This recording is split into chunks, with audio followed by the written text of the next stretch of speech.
Welcome to the show, ladies and gentlemen. Pete's here, Gary's here, the great Mandini. Indeed, thank you, sir. The great Mandini. Mandini. It's sort of like a magician, I suspect. I don't know exactly what he does, but it's a gig. Anyway, welcome to our Thursday posting of the Court of Public Opinion from the garage. Rebecca sent me this. I thought we might kick it off with this. You know, one of the common denominators is we all worry. Everyone worries. Sometimes people toss and turn, they can't get to sleep, it's just awful. Worry. People worry. You know, they say worrying will send your hair grey. Right, Gary? Yep. I think I'd rather be a warrior. Assuming you still got your hair. Than a warrior. Yeah, that's basically, we've got to keep our... Quite miraculously, we've all got our hair. Indeed. Yeah. Yes, Rebecca sent me this. I have seen it before, Rebecca, but I think it's good. I'd forgotten all about it, but let me just quickly read it. It's Irish. The Irish were wonderful philosophers. To be sure. Irish philosophy. There are only two things to worry about in the world. You are either well or you're sick.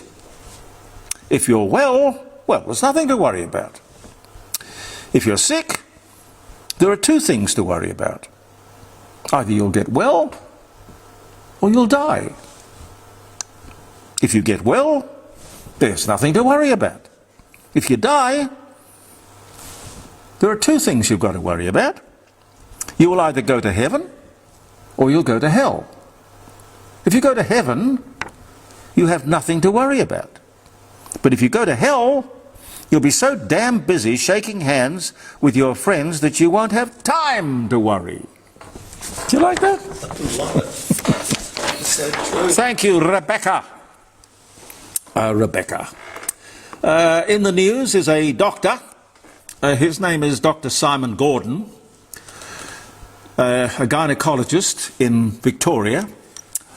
He's being accused of unnecessary surgery on women, with life-changing consequences for dozens of them. That's the accusation. The Premier was in high dudgeon last week. The Health Minister was in shock. And it took the ABC Four Corners programme to reveal the alleged scandal. This is my observation of all of that. I don't really know the backstory, only what I saw on television. But to the government, why, as a government, do you need the media to tell you what's going on or what they think is going on? You should know.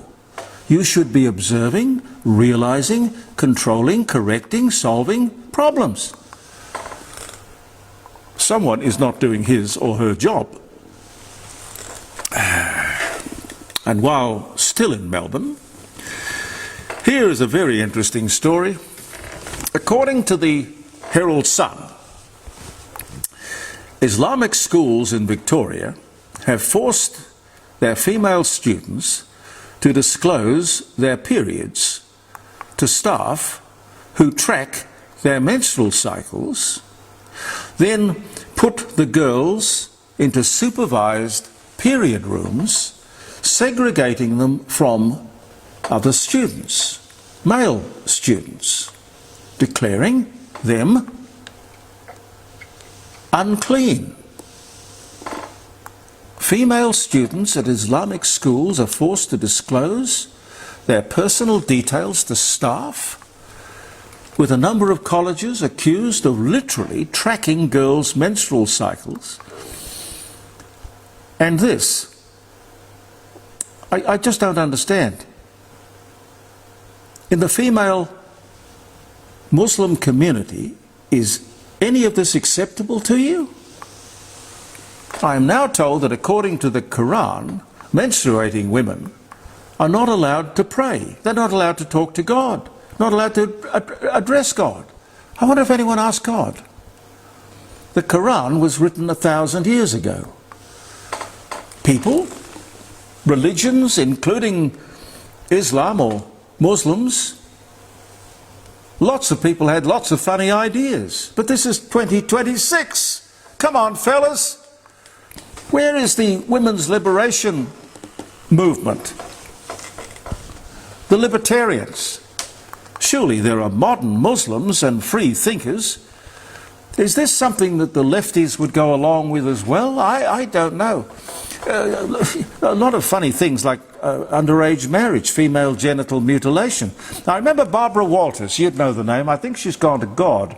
Big TV star in the sky these days.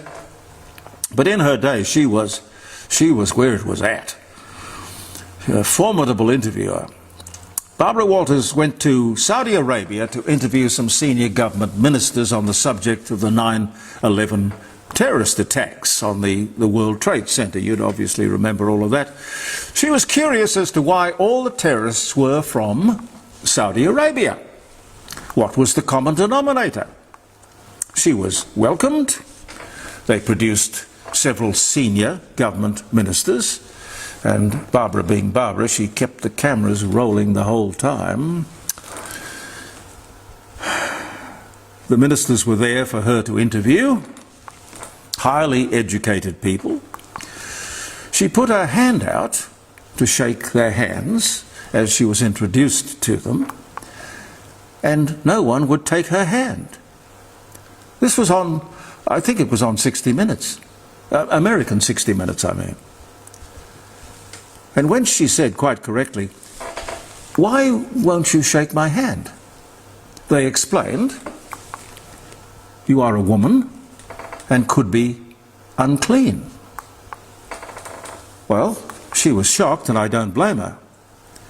How can Muslim women in the 21st century find this in any way acceptable? Our Prime Minister, a fierce advocate for women. Where are you, sir? Where are you? Is it okay to be teaching such things in Australian schools?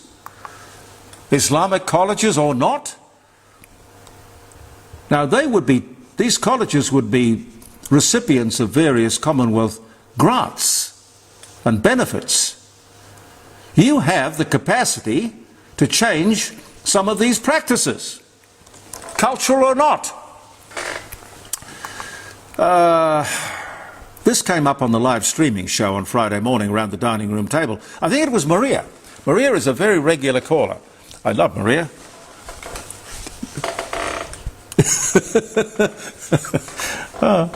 She's great. I love her. Pete sort of scratching his head. So I love Maria. Maria.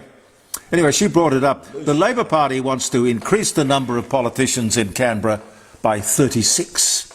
24 more in the lower house, 12 more in the Senate. Why? Why? I'd like the justification. Is it numbers or new boundaries or new electorates? I don't know. More politicians. It's not just more politicians. Think about the extra staff, the overheads, the offices, the expenses, the allowances, the pensions, the added costs. More snouts in the trough. No, in fact, more troughs. The Multi-Party Electoral Matters Committee. What a name. The Multi-Party Electoral Matters Committee. Do you know what? They recommended it. I'll bet they did. I'll tell you what. Why not take the proposal to increase the number of politicians, federal politicians, to the next election? You will get a resounding no. The NDIS is now paying out over $10 billion a year to those people claiming to be autistic. What is it? Where did it come from? How is it treated? Is it treatable? Is there a cure? $10 billion a year. For what? Therapy? Therapists? Chauffeurs? Trips to the movies? A vacation to the Gold Coast? Tell me, where's the money go? Where does the money go? This one was fairly worrying, because I think it's an indicator of what's to come. A logistics company in Victoria, WiseTech in Victoria, announced last week that they were going to sack 1/3 of their staff, 2,000 workers. Okay, they employ thousands, but 2,000's a lot of people to sack. The work will now be done by AI in future. I wonder what occupations, professions, jobs will just simply disappear in the next 5 years. What should we be telling our kids to go out and study? Where will the future jobs be? By the way, WiseTech made its announcement last Thursday, and their share price jumped immediately and considerably. So maybe the staff aren't on board, but the investors seem to understand it. Because of battery fire concerns, and I don't want to be seen to be sort of, kicking this around the place, but it does worry me, these constant electric vehicle battery fires. Because of battery fire concerns, Volvo have just announced the global recall of over 40,000 of their most popular electric cars. The EX30 SUV is the car, I think. So, you want to have one of those under your roof? Just a thought. And it's not only me who is angry about the slaughter of our wild horses. Caroline found this for me, and I'm grateful that she did. Caring for Australian wild horses. That's their sort of positioning statement. It's an outfit called Save the Brumbies, Inc. Hang on. CFM 17516. Duly incorporated. Fully tax-deductible animal welfare charity, good for you. No paid staff. No paid staff. No $300,000 a year CEOs. All volunteers. You can donate with confidence, knowing that all donations received go directly to the welfare of our heritage wild horses. And it says, join the family and preserve our heritage horses, which mean a lot to me. The principal aims of Save the Brumbies, Inc. is to see to it that there is proper control and management. Yep, we'd all agree with that. And, listen, the prohibition of the shooting of wild horses in national parks and public land in Australia. They will maintain the unique genetics of the Brumbie for future generations. They will ensure no captured horses are consigned to sale yards or abattoirs. They will establish permanent wild horse sanctuaries as a fitting memorial. They will run adoption programs so the public can own one or more of these horses. They will work to see legislative changes in line with other nations, more sensitive, sensible nations who value their wild horses, such as the US Mustang, which has been protected in America for over 30 years. All of this sounds very, very good to me, ladies and gentlemen. Save the Brumbies, Inc. I would like you to think about that in any way you can. How much time have I got, Pete? One more. Okay. Anthony Albanese jumps in and becomes the first Commonwealth country to ask for Andrew, formerly Prince Andrew, to be removed from the line of succession to the throne.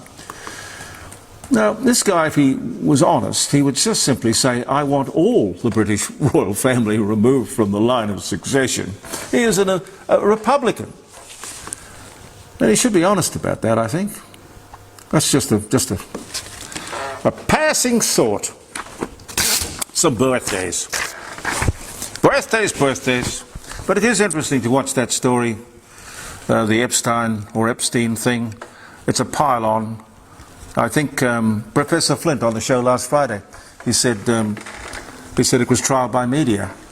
Hardly a fair trial. Well, media is not exactly renowned for being fair, is it? Hope you join us tomorrow, by the way, for the live show, streaming around the dining room table, jeremycordeaux.com, 0491 65 68 60. Professor Plimer will be there. John Bruni, very interesting session with John Bruni because of the goings-on in Iran, and a stack of other people as well. Join us. March 5 today, March 6 tomorrow, March 5, 1558. Smoking tobacco is introduced to Europe by Spanish physician. Whoa! He was a doctor. Francisco Fernandez. Yeah, 1558. What did people do before 1558? God knows. Snuff. That's what they did. Snuff. I was going to say snort. No, well, no, snuff. Completely different. 1872, American engineer George Westinghouse patents the triple air brake for trains. How they stopped before that was, well, a bit hit and miss, probably more hit than miss. Piano company Steinway and Sons is founded by Heinrich Steinway, later to become Henry Steinway in New York City, 1853. The great late Patsy Cline, American singer, Crazy, I Fall to Pieces, Walking After Midnight, dies in a plane crash. It's amazing how so many of the greats of the music world should never get in a light plane. She was only 30. 1963 was the year. 1803, the first newspaper was published in Australia. It was the Sydney Gazette and the New South Wales Advertiser by the government printer and ex-convict George Howe. 1803, speaking of the media. That's when it all began, ladies and gentlemen. That's when it all began. Thomas Arne, British composer, Rule Britannia and A Hunting We Will Go, dies at 67. The year was 1778. Rex Harrison, English actor, My Fair Lady, Dr. Dolittle, great actor, fantastic actor. Never played anything but himself, but a great actor. Born in England, he died in 1990. Born in England on this day in 1908. Caroline, along with others, had dinner with him, she says here, because Caroline does the dates. Samuel Colt patents arms manufacturing company manufacturing the first pistol. It was a 36, you've got one of these, haven't you? No, I haven't got that. A 36 caliber Texas model in Patterson, New Jersey. 1836. The revolver. Did the revolver revolutionize?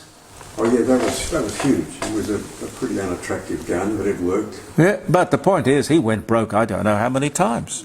Lots of times. Sam Colt went broke. Andy Gibb, British singer, songwriter, stage performer. Teen Idol, I Just Want to Be Your Everything, born in Stratford, Lancashire, England. He died in 1988. Andy Gibb, he was the youngest one, I'm sure. 1958 he was born. Winston Churchill's Iron Curtain speech in Fulton, Missouri, popularizes the term and draws attention to the division in Europe. 1946 was the year. I remember there's a wonderful story. Winston Churchill, when he had won the Second World War, with the help of the Russians, who were on the other side to begin with, but he openly said to Montgomery and others around, including Eisenhower, we can't stop here. We should go and fight the Russians, because if we don't do it now, we're going to only have to do it later. And seeing as we're already here, we may as well get going. But I think by that time people had had enough of war. 1953, Joseph Stalin, dictator and General Secretary of the Soviet Union, dies of a stroke. God, natural causes, he should have been bumped off years before that. 74, Joseph Stalin made Adolf Hitler look like a Boy Scout. Terrible man. Dean Stockwell, American stage and screen actor. The Werewolf of Washington, Blue Velvet, Quantum Leap, born Los Angeles. He died in 2021, born this day 1936. Italian forces are the first to use airships for military purposes, using them for reconnaissance behind Turkish lines. 1912. And in 1936, on the same day, Spitfire makes its first flight in Southampton. Harrison Ford, speaking of planes, crash lands his 1942 warplane. It was a Ryan Aeronautical ST-3KR. He crash lands it, walks away from the incident. 2015 was the year. And one more, Elvis Presley ends his 2 years of service in the US Army. 1960, starts growing his hair almost immediately. Look forward to your company come tomorrow, 9 o'clock, live streaming, 3 hours, your phone calls, interesting guests, a bit of music, lots of stuff, and quite frankly, I don't know too much what's going to happen, which is part of why it's interesting.